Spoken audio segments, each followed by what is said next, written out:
9ஆம் தலைமுறை ஜோதிடர் கோபால ஐயாவுக்கு என் வணக்கங்கள். வணக்கம் மணிகண்டன். வணக்கம் ஐயா.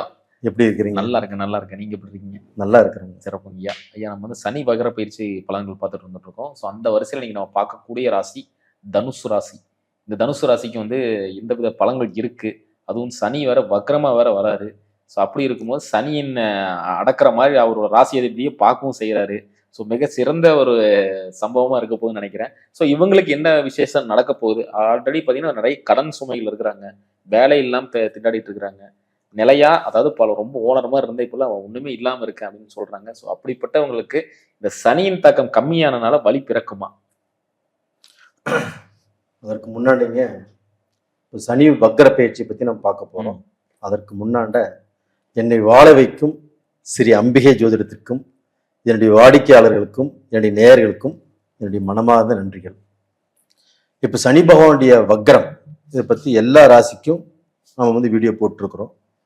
இதை வந்து ரொம்ப டீப்பாக கணிச்சு இந்த தனுசு ராசிக்கு நான் சொல்லணும்னு நினைச்சேன். சொல்லக்கூடிய பாக்கியம் எனக்கு இப்போ கிடைச்சிருக்குது. சிறப்பு.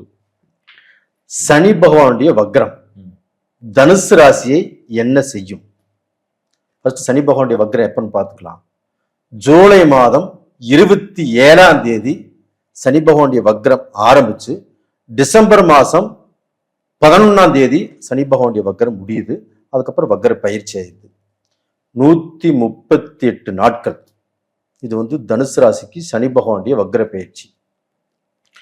ஆனா தனுசு ராசிக்காரங்கள் ரொம்ப நேர்மையானவங்க, ரொம்ப கௌரவமானவங்க, தன்மானத்தை விட்டு கொடுக்காதவர்கள். அவங்க வந்து இந்த அர்த்தாஷ்டம சனியின் காரணமாக இப்போ தனுசு ராசிக்கு 4ஆம் இடத்துல சனி இருக்கிறாங்க.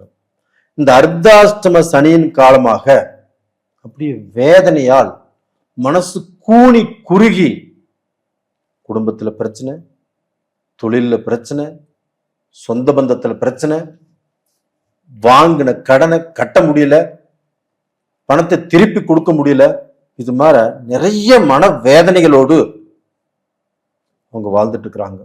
எப்படா இதுக்கு ஒரு வழி பிறக்காது அப்படின்னு அவங்க போகாத கோயிலே இல்லை.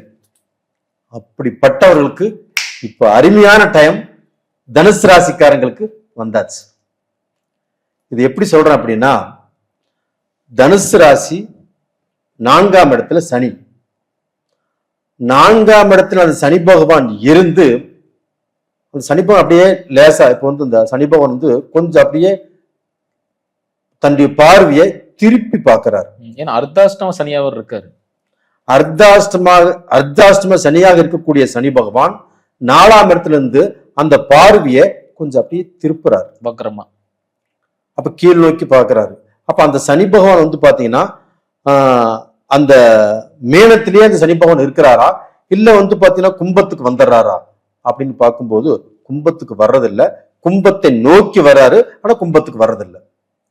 அப்போ வந்து பாத்தீங்கன்னா சனி பகவான் வந்து அது திரும்பி பார்க்கக்கூடிய பார்வை இந்த தனுசு ராசிக்காரங்களுக்கு எப்படி இருக்கும் அப்படின்னா, முதல் பிரச்சனையே இவங்களுக்கு என்ன பிரச்சனை தீரும் அப்படின்னா, உடல்ல பிணிப்பீடை, மருத்துவ ரீதியான செலவுகள், தாங்க முடியாத கஷ்டம். தனக்கு ஒரு பிரச்சனை வந்தா தான் அந்த வழியை தாங்கிக்கலாம். தனக்கு வேண்டப்பட்டவருக்கு, மகனுக்கோ மனைவிக்கோ அம்மாவுக்கோ தம்பிக்கோ அப்பாவுக்கோ வரும்போது அதை தாங்க முடியாத அளவுக்கு தனுசு ராசியில் பிறந்தவங்க ரொம்ப ரொம்ப வேதனைப்பட்டு இருக்கிறாங்க. அந்த வேதனைக்குரிய காலகட்டம் இப்போ தீர்ந்தது. அப்போ வந்து பார்த்தீங்கன்னா இந்த உடல் பிணிப்பீடைகள் யாருக்கு வந்திருந்தாலும் கண்டிப்பா அந்த உடல் பிணிப்பீடுகளுக்கு இப்ப வைத்தியம் பார்த்தால் கண்டிப்பாக தீரும். தனுசு ராசிக்காரங்களே, நான் சொல்றதை நம்புங்க. கண்டிப்பாக உங்களுக்கு வந்து மனசுக்குள்ள ஒரு தைரியமும் ஒரு தன்னம்பிக்கையும் பிறக்கும். அதற்குண்டான நேர்காலங்கள் வந்தாச்சு. சிறப்புங்க. தனுசு ராசிக்காரங்க அருமையா சொன்னீங்க அந்த பலன்கள்லாம். இன்னொரு சாயல் இருக்குங்க, அதுதான் குடும்ப வாழ்க்கை. கணவன் ஒரு பக்கமும் மனைவி ஒரு பக்கமும் பிரிஞ்சிருக்கிறோம். டிவோர்ஸ் எல்லாம் பண்ணல, ஆனா வந்து பிரிஞ்சிருக்கிறோம். ஏன்னா கடந்த காலத்துல நான் வாங்கின கடன்னால வீட்டுல அவ்வளவு பிரச்சனை ஆயிருச்சு, என்ன தனியா விடுன்னு சொல்லி 2 பேர் பிரிஞ்சிருக்கு, குழந்தை தனியா இருக்கு, இந்த மாதிரி சொல்ற தனுசு ராசி நிறைய பேர் இருக்கிறாங்க. ஸோ அவங்களுக்குள்ள என்ன பதில் வச்சிருக்கீங்க? தனுசு ராசிக்காரங்க நான் சொல்றேன், கௌரவமாக வாழ்றவங்க, தன்மானத்தோடு வாழ்றவங்க. அவங்க வாழ்க்கையில வரக்கூடாத பிரச்சனைகள், சந்திக்க கூடாத பிரச்சனைகளை சந்திச்சுட்டு அதை வெளியே சொன்னா மானம் போகுது, என்ற கௌரவம் பாதிக்குது. ஒரே வீட்டுக்குள்ள கணவன் மனைவியும் இருந்தும் அவங்க 2 பேரும் பேசிக்காமையே எத்தனை பேர் வாழ்ந்துட்டு இருக்கிறாங்க. அதே சமயத்துல அவங்க வாழ்க்கை பிரிஞ்சு போகக்கூடிய சூழலுக்கு நிறைய பேர் வந்துருச்சு. நிறைய பேர் டைவர்ஸ்க்கு அப்ளை பண்ணிட்டாங்க. அவங்களுக்கு எல்லாமே பயங்கரமான மனவேதனை. எல்லா பிரச்சனைகளை விட வீட்டுக்கு வந்தா ஒரு சொம்பு தண்ணி மோந்து கொடுக்கறதுக்கு ஒரு மனைவி இருக்கணும். அதே சமயத்துல வந்து பாத்தீங்கன்னா மனைவியாக இருக்கட்டும், கணவனுடைய அன்பு ஆதரவும் இருக்கணும். இது ரெண்டுமே தனுசு ராசியில இல்லை. அப்படிப்பட்டவங்க இன்னைக்கு ரொம்ப வேதனையில் இருக்கிறாங்க. அந்த வேதனைகள் தீருமா அப்படிங்கிறது உங்களுடைய கேள்வி. 100க்கு 100 இந்த பீரியட்ல தனுசு ராசியில பிறந்த ஆண்களுக்கோ பெண்களுக்கோ அவங்க குடும்ப வாழ்க்கையில் இருக்கக்கூடிய பிரச்சனைகள் கண்டிப்பாக தீரும். அது 3வது மனுஷனால தீரலாம், கோர்ட்டு கச்சேரிக்கு போய் தீரலாம், அவங்களே சமாதானமாக ஆகலாம். அதற்குண்டான வாய்ப்பு இப்ப வந்தாச்சு. கண்டிப்பா நல்லா இருப்பாங்க. சிறப்புங்க. அதே மாதிரி பாத்தீங்கன்னா தாயார் உடல்நிலையினால நிறைய கடன் வாங்கி நிறைய ட்ரீட்மெண்ட்லாம் பார்த்தாங்க. சில தாயார்கள் வந்து என்னதான் ட்ரீட்மெண்ட் பார்த்தாலும் அவங்கள வந்து ஒரு சாபக்கேடா தான் பாக்குறாங்க. மகனையவே திட்டுறது, ஸோ ஏன் நீ எல்லாம் இருக்கிற அப்படிங்கிற மாதிரி விஷயம்லாம் சொல்றது. இன்னும் எவ்வளவுதான் தாயை இது சுமந்து பார்த்தாலும் சில தாய்கள் வந்து இந்த மாதிரி பண்ணிடுறாங்க. இன்னும் சில தாய்களுக்கு வந்து கொஞ்சம் நல்லா இருக்காங்க. ஆனா ஏன் இந்த மாதிரி அவமானத்துல இவங்க சந்திக்கணும்? இது வந்து 4ஆம் இடத்துல இந்த சனி பகவான், 4ஆம் இடத்துல அர்த்தாஷ்டம சனி ஆரம்பிச்சாவே அந்த 4ஆம் இடம் என்ன, தாயுடைய ஸ்தானம். அப்ப வந்து பாத்தீங்கன்னா தாய்க்கும் மகனுக்கோ தாய்க்கும் மகளுக்கோ கண்டிப்பா பிரச்சனைகள், மன வேற்றுமைகள். தாய் மேல இவர் எவ்வளவு பாசம் வச்சிருந்தாலும் அது தாய் புரிஞ்சுக்க மாட்டாங்க, தாய் பெருசாவே எடுத்துக்க மாட்டாங்க. மகள் அம்மா மேல எவ்வளவு பாசம் பட்டதில் வச்சிருந்தாலும் அம்மா பெருசா எடுத்துக்க மாட்டாங்க. அம்மானாலேயே சில பேர் சபிப்பதற்கும் ஆளானாங்க. அம்மா வந்து பாத்தீங்கன்னா தன்னுடைய மகனையோ மகளையோ நீ உருப்பட மாட்ட அப்படின்னு சொல்லக்கூடிய சில விஷயங்கள் கூட இந்த பீரியட்ல நடந்திருக்குது. அதே தாயாகப்பட்டது இந்த சனி பகவான் வக்ரமானதுனாலையும், அந்த குரு பகவான் இந்த சனி பகவானை பார்த்ததுனாலையும், குரு பகவான் தன்னுடைய சொந்த வீட்டையே பார்த்ததுனாலையும், அது 9ஆம் பார்வையாக இந்த சனி பகவானையும் குருடைய வீட்டையும் குரு பகவானையே பார்த்ததுனாலையும் அந்த தாய்க்கு வந்து பாத்தீங்கன்னா இப்ப தன்னை புரிந்து கொள்ளக்கூடிய நேரம், தன்னை அறிந்து கொள்ளக்கூடிய நேரம். நம்ம மக நல்லா இருக்கணும், நம்ம மகள் நல்லா இருக்கணும், நாம அவங்களுக்கு கொடுக்க வேண்டியது கொடுத்துடலாம், நம்ம அன்பு காட்டணும், பாசம் காட்டணும் அப்படின்னு அவங்களுக்கே அவங்களுடைய மனசு கண்டிப்பா திருத்தி வேலை செய்யும். இது கண்டிப்பா இந்த பீரியட்ல நடந்தே தீரும். அது போக நிறைய பேர் வண்டி வாகனம் அங்கே போய் ஆக்சிடென்ட் ஆகி இல்லைன்னா வந்து ஏதோ ரிப்பேர் ஆகி அதை வாங்க முடியாம இருக்கிறாங்க. அவங்களுக்கும் அந்த வண்டி வாகனத்தை வித்துட்டு வேற புதுசா வண்டி வாகனம் வாங்கக்கூடிய வாய்ப்புகளும் உருவாகும். அப்போ வந்து பாத்தீங்கன்னா புதுசா ஒரு வண்டி வாங்கிட்டுமே அப்படிங்கிற சந்தோஷம் தனுசு ராசிக்காரர்களுக்கு இருக்கும். அது போக நிறைய பேர் இந்த பீரியட்ல தன்னுடைய வீட்டையே இழந்து, தன் சொந்த வீட்டையே வந்து பாத்தீங்கன்னா எத்தனை வருஷம் அவங்க அப்பா வாங்கி கொடுத்த வீடா இருக்கலாம், இல்லை இவரு கட்டின வீடா இருக்கலாம், அது எல்லாத்தையுமே இழந்துட்டாங்க. அவங்களுக்கு இந்த பீரியட்ல ஒரு வீடு வாங்கக்கூடிய யோகம் கண்டிப்பாக இந்த 138 நாட்களில் கண்டிப்பா நடந்தே தீரும்.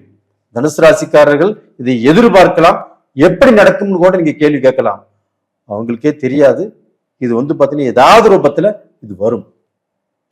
அந்த மாற்றத்தை அவர்கள் உணர்வார்கள். அற்புதம் அற்புதம். அதே மாதிரி பாத்தீங்கன்னா 138 நாட்கள்ல நம்ம எந்த விஷயத்துல ரொம்ப கேர்ஃபுல்லா இருக்கணும்? இவங்களுக்கு வந்து ரொம்ப ரொம்ப அந்த கௌரவத்தை எதிர்பார்க்கிறவங்க. இவங்களுக்கு வந்து பாத்தீங்கன்னா தன்னுடைய சொத்து சுகம் எது போனாலும் அந்த கௌரவம் தான் நல்லா இருக்கும்னு பாக்குறவங்க. அப்படிப்பட்டவர்கள் இவங்க வந்து பாத்தீங்கன்னா அடுத்தவங்க மேல இவங்க வைக்கக்கூடிய நம்பிக்கையை கொஞ்சம் பரிசீலனை பண்ண சொல்லுங்க. இவங்க யாரை வேணாலும் நம்பிடுறாங்க. அப்ப நம்பி அதன் மூலியமாக பாதிக்கப்பட்டுறாங்க. அது வந்து பாத்தீங்கன்னா பெண்ணாவும் இருக்கலாம், ஆணாவும் இருக்கலாம், அவங்களுடைய பழக்க வழக்கமாகவும் இருக்கலாம், சொந்த பந்தமாகவும் இருக்கலாம். இதுல வந்து பாத்தீங்கன்னா எல்லாத்தையுமே நம்பி ஒரு தவறான முடிவெடுத்து அதுல எதுவுமே சிக்கிக்க வேண்டாம். ஒருத்தர் நம்புறேன்னா ஒரு முறைக்கு பல முறை யோசனை பண்ணி நம்புங்க. அவங்ககிட்ட ஒரு பொறுப்பு ஒப்படைங்க, அவங்ககிட்ட பணத்தை கொடுங்க, ஒன்றும் தப்பு இல்லை. ஆனா அவசரப்பட்டு நம்பினீங்கன்னா உங்களுக்கு தான் பிரச்சனை வரும். அதனால வந்து பாத்தீங்கன்னா உங்க மனைவியை கேளுங்க, மனைவியா இருந்தா கணவர் கேட்கட்டும், கணவன் மனைவி அவங்க அப்பா அம்மாவை கேட்கட்டும். இது மாதிரி கேட்டு அதுக்கப்புறம் நீங்க ஃபாலோ பண்ணுங்க, கண்டிப்பா நல்லா இருக்கும். சிறப்புங்க. அதே மாதிரி சனி பகவான் எங்க இருந்தா நல்ல விஷயங்கள் நடக்கும்? அதாவது ஒரு ஜாதகத்துல இப்ப நம்ம வந்து இப்போ சனி வக்கர பலனுக்கு இவ்வளவு பலன் சொல்லியிருக்கிறோம், எல்லாமே நல்லதா தான் சொல்லியிருக்கிறோம். அது போக இவங்களுக்கு வந்து இந்த இடுப்புக்கு கீழே தனுசு ராசிக்காரங்களுக்கு அந்த முட்டி, அந்த பாதம், இந்த நரம்பு சம்பந்தப்பட்டது, பிரைவேட் பார்ட்ஸ், இதுல வந்து பாத்தீங்கன்னா பிரச்சனைகள் வரும். ஆனா பிரச்சனை வந்து ஹாஸ்பிட்டலுக்கு போனாலுமே அது தீரும். ஆனா பிரச்சனை கண்டிப்பா வரும். இதை கொஞ்சம் கேர் பண்ணிக்க சொல்லுங்க. அது போக இந்த சனி பகவான் எங்க இருந்தா நல்லது அப்படின்னு கேட்குறீங்க. அவங்களுடைய ஜாதகத்துல 8ஆம் இடத்துலயோ 12ஆம் இடத்துலயோ சனி பகவான் இருக்கக்கூடாது.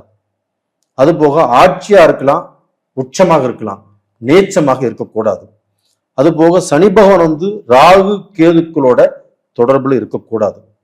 அப்ப அந்த சனி பகவான் எங்க இருக்கிறாரு, அவர் நல்ல ஸ்தானத்தில் இருக்கிறாரா இல்ல கெட்ட ஸ்தானத்தில் இருக்கிறாரா, இதை வந்து கண்டிப்பா செக் பண்ணிக்க சொல்லுங்க. அது போக வந்து பார்த்தீங்கன்னா சனி பகவான் இருக்கக்கூடிய இடம் எங்க இருக்குது, நமக்கு என்ன பலனை கொடுப்பாரு, அதை தெரிஞ்சுக்கிட்டு இப்ப நாம் சொன்ன பலனையுமே கம்பேர் பண்ணி பார்க்க சொல்லுங்க. அப்படி பார்க்கும்போது உங்களுக்கு ஒரு நெட் ரிசல்ட் கிடைக்கும். சிறப்புங்க. ரொம்ப அருமையா சொன்னீங்க. மீண்டும் அடுத்த காலம் சந்திக்கலாம். ரொம்ப நன்றிங்க மணிகண்டன். நன்றி.